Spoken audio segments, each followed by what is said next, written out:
Dalam ruang yang ambigu, di mana segala sesuatu adalah delusi dan terkubur, tiba-tiba dua sosok, satu berwarna biru dan satu merah melayang di sana. Di depan mereka ada lingkaran putih besar yang memproyeksikan semua yang terjadi di Auspicious Hill Mountain Pass. Mereka adalah Dewa Laut dan Dewa Asura. Dewa Laut tertawa. "Asura, apa yang kamu lakukan? Bisa dianggap ceroboh atau tidak? Anda adalah pelaksana hukum alam dewa. Ini yang kita sebut tahu hukum tapi dilanggar, bukan?" ucap Dewa Laut. Dewa Asura menatapnya dengan dingin. "Apakah Anda memiliki bukti untuk menunjukkan bahwa saya telah melanggar aturan?" Dewa Laut tertawa lagi. "Benarkah Anda telah meminjam tubuh Xiaowu untuk membawa kekuatan dewa Anda?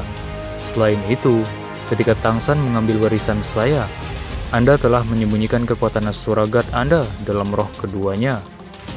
Aku baru saja memfasilitasi kandidatmu. Sepertinya kamu datang untuk bertemu Tangsan sendiri sebelum dia mengambil warisan. Apa yang saya lakukan tidak ada apa-apanya dibandingkan dengan apa yang Anda lakukan. Saya tidak membantunya menyelesaikan warisan dewa," kata Dewa Asura.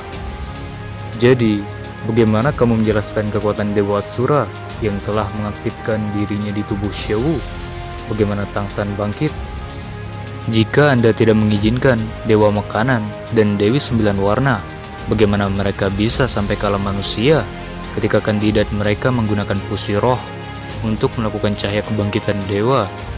Meskipun kandidat mereka memanggil mereka benar-benar dapat mengabaikan panggilan itu," kata Dewa Laut. Dewa Asura dengan tegas berkata, "Saya hanya ingin menggunakan aturan dengan cara yang logis."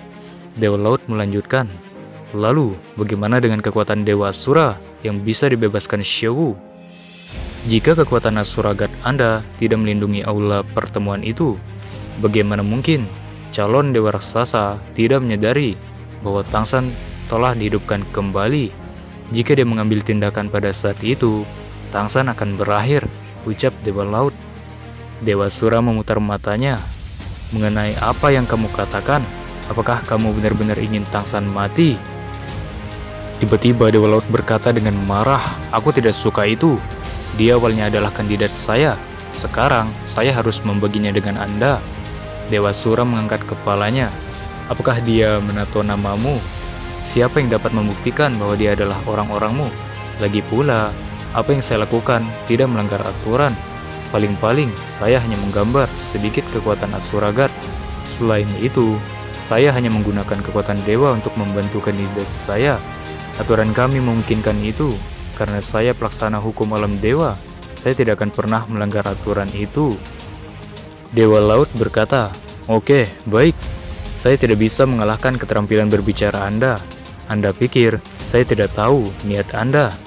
Pernahkah Anda berharap bahwa ketika Tangsan memasuki alam dewa, ia akan menggantikan posisi pelaksana hukum dewa, sehingga Anda dapat bebas pada saat itu?" Dewa Asura tersenyum untuk pertama kalinya. "Kami saling kenal, kawan." Tepat pada saat ini, cahaya emas muncul di depan Dewa Asura dan Dewa Laut, lalu meledak seketika, berubah menjadi banyak titik cahaya dan menghilang ke dada Dewa Asura. Dewa Asura bingung, bagaimana mungkin? Dewa Laut bertanya dengan ragu, "Apa yang terjadi?" Dewa Asura berkata dengan suara sedih, "Ini adalah dunia yang disebut benua Wuzing. Laki-laki saya yang saya kirim ke sana untuk misi terbunuh. Saya harus pergi ke sana dan memeriksanya." Dewa Laut terguncang. Siapa yang bisa membunuh murid pelaksana hukum dewa? Seberapa kuat orang itu? Tiba-tiba, cahaya warna putih dan hitam menyatu dan turun dari langit. "Tuan Dewa Asura, dua Raja Dewa telah memanggilmu." Halo berkembang pesat, meliputi Dewa Asura. Hanya dalam sekejap dia menghilang. Dewa Laut menggaruk kepalanya dengan linglung. Hmm, sesuatu telah terjadi di benua Wuzing itu. Lagi pula, bukan urusanku. Biarkan Asura sakit kepala. Hahaha. Di barat daya Hependo Empire, ada sebuah provinsi bernama Sinnoh.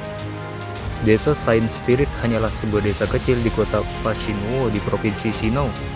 Dalam legenda, ada seorang guru roh Sage. Roh berasal dari desa ini ratusan tahun yang lalu. Itu sebabnya desa kecil itu memiliki nama itu. Itu juga merupakan kebanggaan tak berujung dari penduduk desa di sana. Hari ini, desa Saint Spirit sibuk dan riuh. Prasasti batu yang dipasang di depan desa, yang memiliki dua kata Saint Spirit, telah diubah menjadi jiwa surgawi. Selain itu, prasasti batu juga telah diganti dengan yang emas murni. Penatua Jack, mengapa kita harus mengubah nama desa kita? Penatua Jack memiliki tubuh keriput yang didukung oleh tongkat. Dia tiba-tiba berdiri tegak dengan arogan berkata, "Karena desa kami telah melahirkan dewa." Hai teman-teman, demikianlah akhir dari cerita Solen 1. Setelah ini saya akan meminta pendapat dari teman-teman semua untuk video selanjutnya. Apakah kalian memiliki saran, film atau animasi yang akan Mimin bahas selanjutnya? Silahkan teman-teman mengetiknya di kolom komentar. Oke, thank you so much. Bye-bye.